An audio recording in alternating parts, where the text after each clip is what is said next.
And you're very welcome along to Friday Nights Off the Ball. Thanks very much for joining us this evening. As ever, we'd like to hear from you wherever you are in the country this evening, and whatever it is you're getting up to. Most people are probably already at their Christmas parties or planning their trip to the Christmas party or their escape from their Christmas party. We'll be there soon, Ger. In the next 15 minutes. Oof. No, we're here until 9 o'clock tonight. Oh, of course. Yeah. Where is No, it? it's fine because the racing piece everyone knows was recorded Don't be earlier. giving away the secrets. It was live. Yeah, so it live on our social media channel. A lot of people don't fully understand this just yet. Friday Night Racing actually goes live at 3 o'clock on a Friday afternoon, so it's ready for you when you're on your way home, and it's always been good stuff. So tonight's is an absolutely brilliant one. It's a belter. Dennis Hogan is our guest alongside Johnny Ward. He's a successful trainer-jockey combo. Very, very rare, which means he's a bit of a genius. That's coming your way at 8 o'clock this evening. We also have the crappiest of crappy quizzes to come your direction. You've been absent from the crappy quiz for a while. Don't know why. I don't think we've had too many crappy quizzes, unfortunately. The crappy quiz has been so crap, it hasn't been broadcast. But we're back tonight. Yeah. Can't wait. It's a perfect pre-Christmas party fodder. A particularly crappy one tonight. But you're here to talk about Liverpool against Manchester United. This game is at 4 o'clock at Anfield on Sunday, also on Newstalk. Live and exclusive. Who is alongside you in the commentary box? Kilban. All right. I tell you, the look on that man's face when Divock Origi scored that goal. Oh, I've never seen him look as sickened. You were basically commentating on the events that were happening in front of me, Jerry. You were John Aldridge when they scored against Arsenal that time. Rubbing salt in the wounds of Arsene Wenger. I was just pointing out exactly what had happened. Rubbing salt Giving in the a wounds. fair reflection of Kevin events Kilban. unfolding. Does Kilban get grief at Anfield? I don't think so. I was asking him this on the way in because we were dropped off just outside the stadium, and I was wondering, it's not that sort of rivalry anyways, Liverpool and Everton. It's all, I think they go out of their way to make an effort to be seen as being quite friendly towards each other around the ground. I think he did say once upon a time he may have got stick from an angry Liverpool supporter somewhere. Yeah. You couldn't be angry with Kilban. And also that Everton team, they were grand. They weren't the team of Kevin Sheedy and Gary Lineker. They weren't winning leagues, winning cups, causing trouble. They were like... But they were the best Everton team they've had since then. Yeah, no. They were the team that qualified for the Champions League, or not really. Didn't qualify for the Champions League. Yeah. Rubbing salt in the wounds. So Liverpool against Man United, right? Yes. This is... just recently, there have been a bunch of occasions when Manchester United have been teetering on the brink of absolute full-blown crisis. And it's there, it's bubbling away. And the rest of the Premier League seems to be watching this and going, oh, that's interesting. Instead of actually going and saying, this team is weak. They have been isolated from the herd. The wildebeest is there, and we are the lions that are going to go and rip this team apart. We're going to kill Jose Mourinho's career in England. We're going to kill Man United, set them back 5 years, which is exactly what Alex Ferguson would have done and what his team would have done. Instead, everybody's like, oh, that's kind of I'm like a spectator and I've got no influence over this. Kill them. But who have they played? Who have they played in that run? You look at the games, the teams that could have killed them. Newcastle. Southampton. Are terrible football teams. Yeah. They're in shocking form. The very fact that they're able to go 2-0 up against Manchester United is a pretty dire reflection of where United are. But Manchester City, okay, again, maybe it was a 3-1, it could have been a 5 or 6-1, and that gets the end. But this is the biggest test they faced over probably the last 5 or 6 weeks, because if Liverpool were to cut loose, you do feel that they are still, as you say, one game away from full-blown crisis and one game away from the end of Jose. It's coming one way or another. I was thinking of Arsenal, really. I thought that was going to be the time where they get revenge. And it's like, it took us a while, everybody. It takes. I mean, this is a dish very, very cold. It's years later, but here you go. And they couldn't do it. Yeah, I felt that was a weird game because both sides made a load of changes. It was a Wednesday night. They'd had fixtures at the weekend. It wasn't both teams at full strength. So there was a little bit of uncertainty for both sides. But they got away with that. Then they had a comfortable win against Fulham last week. But I'm with you. I think that this Mourinho thing is going to end suddenly and quite soon. It's just a matter of when this shocking result is going to come. Now, there's been nothing to suggest from Liverpool up against Mourinho in recent years that they're the team to do it. Like, this game has been commentated on it last season and possibly the season before. 0-0. 0-0. One of the worst games of the season. Just no quality even. Like, you can go to Premier League games between the top teams and watch low-scoring games. But even Liverpool-Manchester City earlier this season was a dull game, but the quality was sky high. Like, the speed of the game was brilliant, but there was just no real cutting edge. This game has just been crap. It's been slow. There's been no real bite to it at all. But maybe now the fact that Liverpool are in such a strong position that they finally have a little bit between them, as you say, to go and try and kill this team.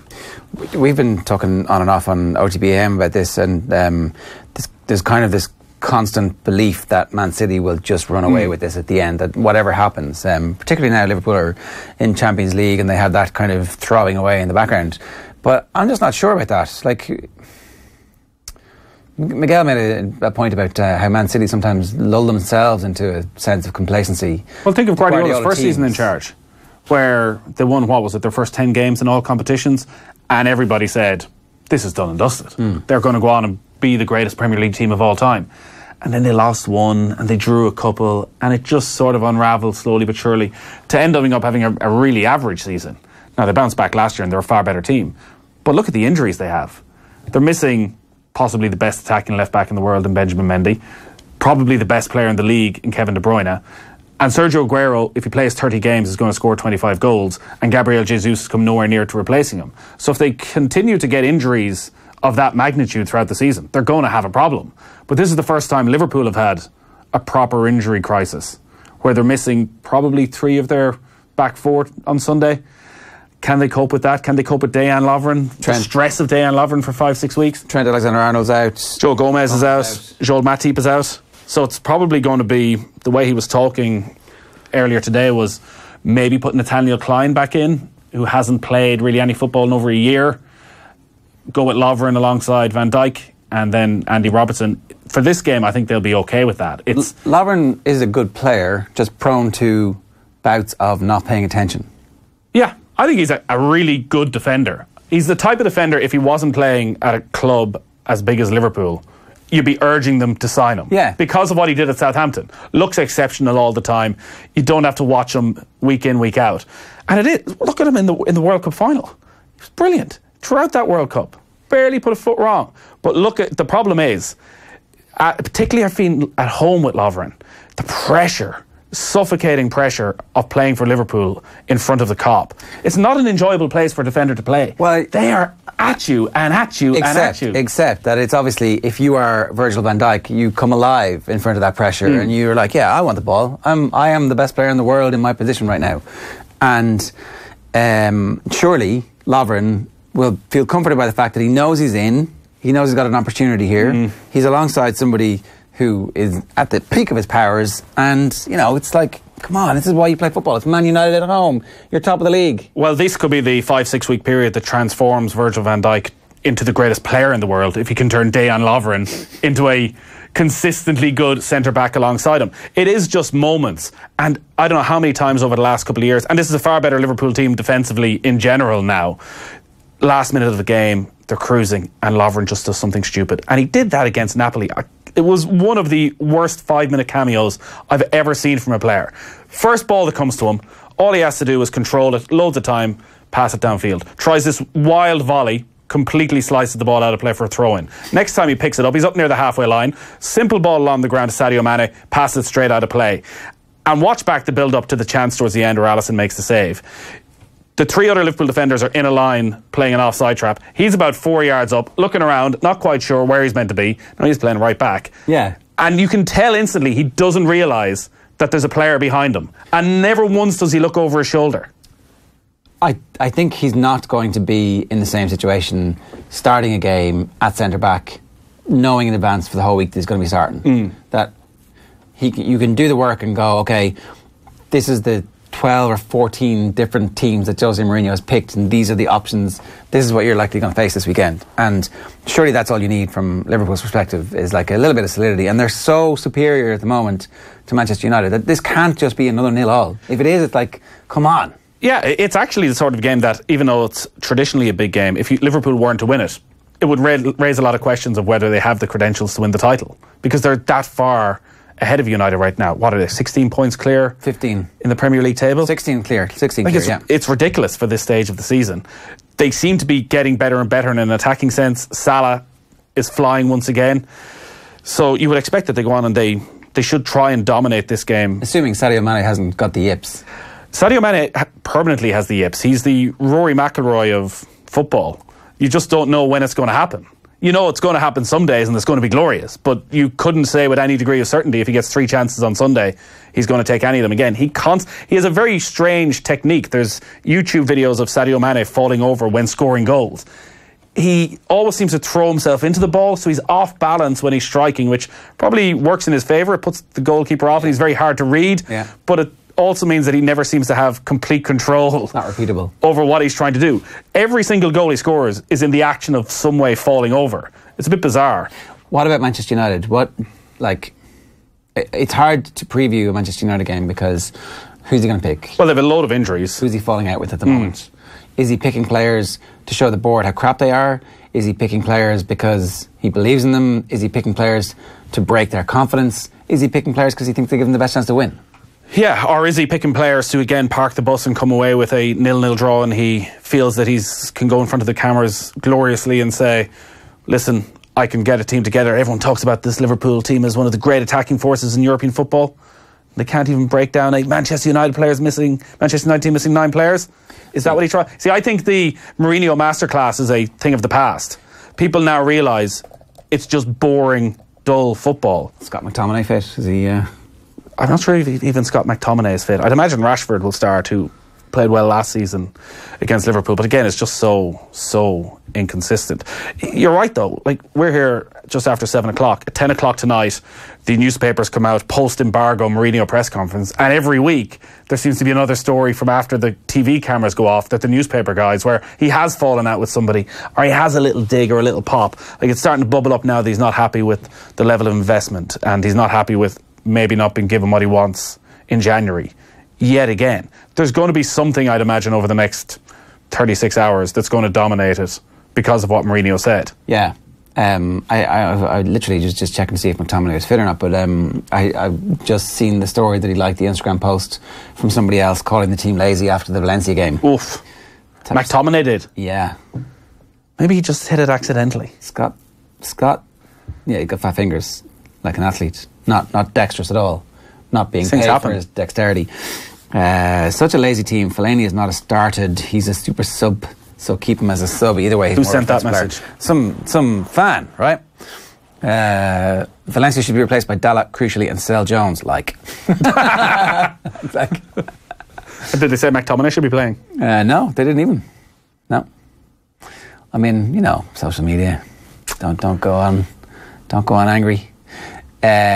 Look, I mean, I'm really bringing him up as a joke to see if, but like, this is exactly what the game. If he's fit, there's a chance he could play. I don't know what to expect from United. The couple of times I've seen them live this season, they've actually played all right, but they're very, very, when they play well in an attacking sense, they have nothing at the back. They're just wide open. They don't seem to be able to marry the two at all. Yeah.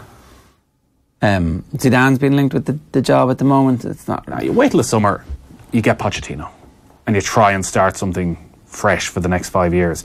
Now, maybe it is Manchester United, and Liverpool fans will know all about this, where there is no next 5 years. Whoever comes in is going to have a season to just about do enough and somehow survive. Maybe that doesn't suit Pochettino. Maybe Pochettino comes in and he doesn't have Harry Kane. He's Romelu Lukaku. Yeah, well, you sell Lukaku straight away. You buy Harry Kane. Well, you sell Lukaku and you sell Pogba, or you tell Pogba this is what your role is going to be, yes or no, and it's like, okay, fine, and off we go. And like, you use that money to buy whoever you want. Yeah.